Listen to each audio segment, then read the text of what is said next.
very strong, covered by his forwards.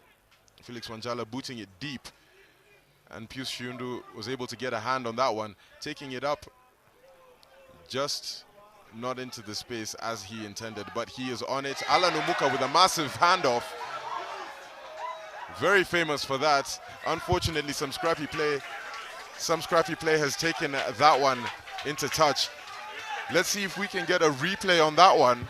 The massive palm from Allan Omuka. Here we have it again. The boot from Pius Shundu.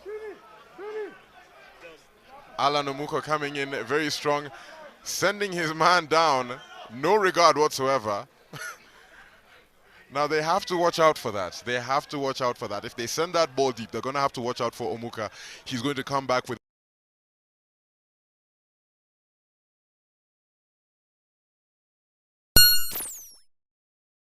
And if you have no one to talk to, and it being a male-dominated sport, we already know men don't like talking about, their struggles.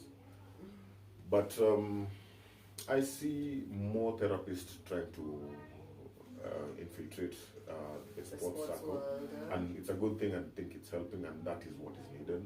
To be very fair, that is one of the major things we need in sports, more so in rugby, because that's where I'm well versed in. But I generally believe it's all sports. A focus on mental health. Okay. So if you were given all resources were constant, you had everything you needed, and you were told today as Allan, you've been given an opportunity to solve an issue with mental health in this country. Okay. As a trainer, from the perspective of a trainer, what do you think that would look like for you? First of all, let me just say it would be amazing, because I believe that for you to build an empire, you need to bring in resources, as you say, but also those resources can't be used by only one individual. It has to be a collective team effort. Most things in life work when you work as a team and you're in cohesion and you understand what the end goal is. For me, if I had all the resources that I would need, I would actually just push for more guys to embrace a healthy lifestyle. You don't necessarily need to hit the gym, and that's what I was saying. Like, for me, I wanted something away from the gym, but also just to keep me going and keep me feel like active and alive, break a sweat and feel good about it. Once you get used to it, it's something that is a kawaida thing. So personally, I feel like I need to get this idea with my mental well-being, because I'll wake up in the morning, first thing I'll think of is running. I won't think about, I have a bill I need to pay somewhere. The bill will always be there, But, if you don't run today, it's a run you never did. And that's what I kept telling myself when I started. I used to wake up here because... Can we pray for such discipline? Because some of us need it. Some of us need it. But mostly it's more of discipline, just like you say. It's just that discipline of telling yourself, like, I promised myself to do this. Because most people think of like, that guy looks nice, I need to look like him, or I need to start working out the way he does. I even meet guys out here, guys are drunk, telling me, hey, we need to start working out. But deep down, that's not happening. The discipline that it takes. First of all, they need to they need to say no to a lot of things before they begin embarking on this journey. So it's more of... It just reminded me of I don't know who that quote was by, but I read it recently. Like, the pain of indiscipline is greater than the pain of discipline. The pain of discipline is something that you're gaining from. But the pain of indiscipline is something that you lose from constantly. So what impact would if all those resources were constant, what impact would you make in the field of mental health as a trainer? As a trainer, as a former sportsman? First of all, I'd really push for guys to embrace therapists, because I feel like I'm in an environment where people think it's not an important role. People think like seeing a therapist is a waste of money. And therapists have become even cheaper now. Because even for a session, you can get therapists who do a session for $1,000. And you just talk to them, and talking helps. And most men will be in a crowd and won't be talking about mental health. We'll be talking about, the sport itself. We'll be talking about cars.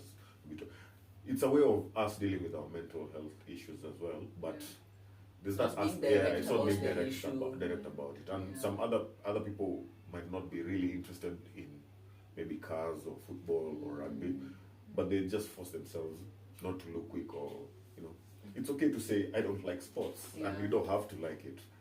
But, so if you don't like sports, and you're my friend, and I'm a sportsman, does that mean there's nothing you can talk about? I'm sure And even if there's something to talk about, does it always have to be unrelated to mental health? Because it's sort of a global epidemic, and guys are struggling. It's not just me or you. It's like literally everyone, especially during the COVID period. That's actually when I realized how much. You might want to check what she's doing.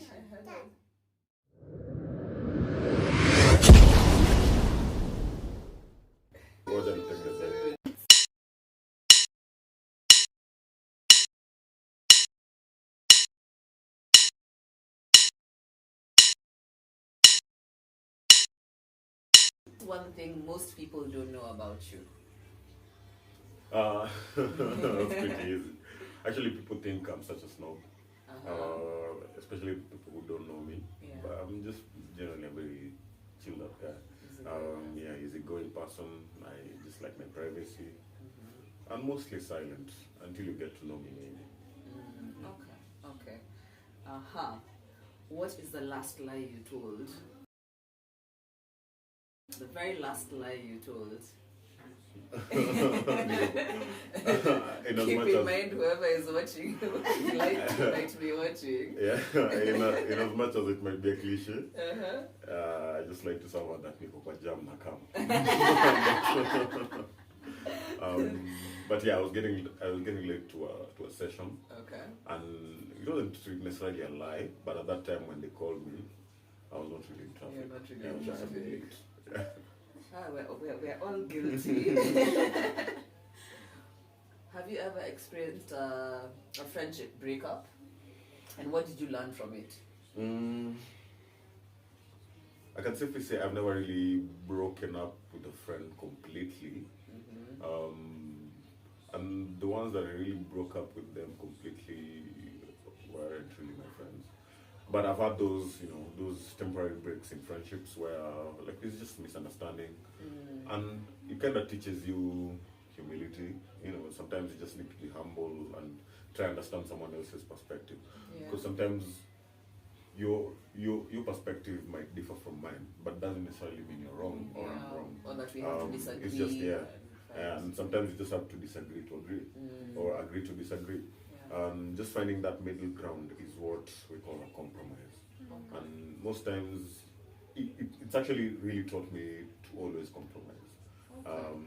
Mostly when it comes to decisions that involve two people, it's almost always about compromise.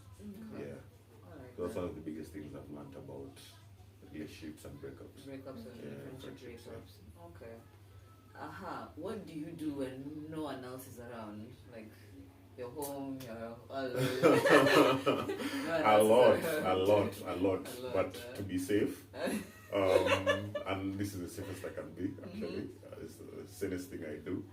Is I love to be nude in my house.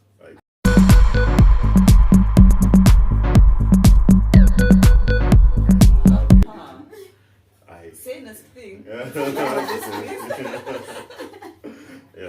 Other things include singing in the shower with like a soprano voice, although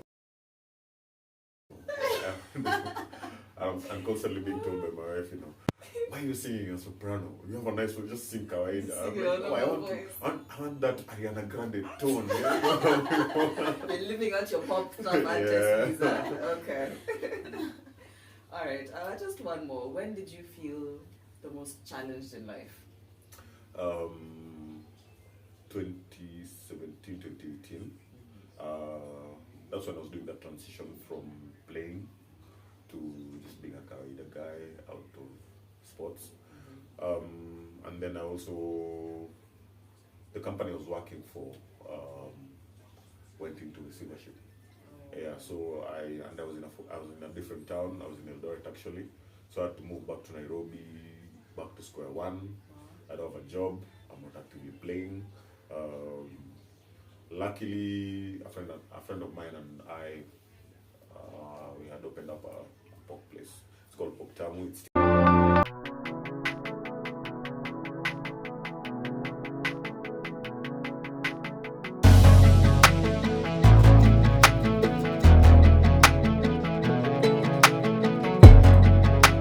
surviving.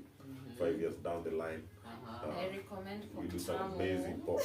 Oh, and What yeah, online platforms are you on? So that guys can we're check you currently out? just on Instagram. Uh-huh. We're trying Facebook and Twitter, but we're mainly on Instagram because Okay. of the visual effects. Are you people on the food yeah, apps? Yeah, The food we're on apps? Glovo. Uh-huh. We're working towards getting onto Jumia Food, and Bolt and Uber Eats. Okay. Yeah, but for now, I would say like it's been quite a journey, starting from scratch.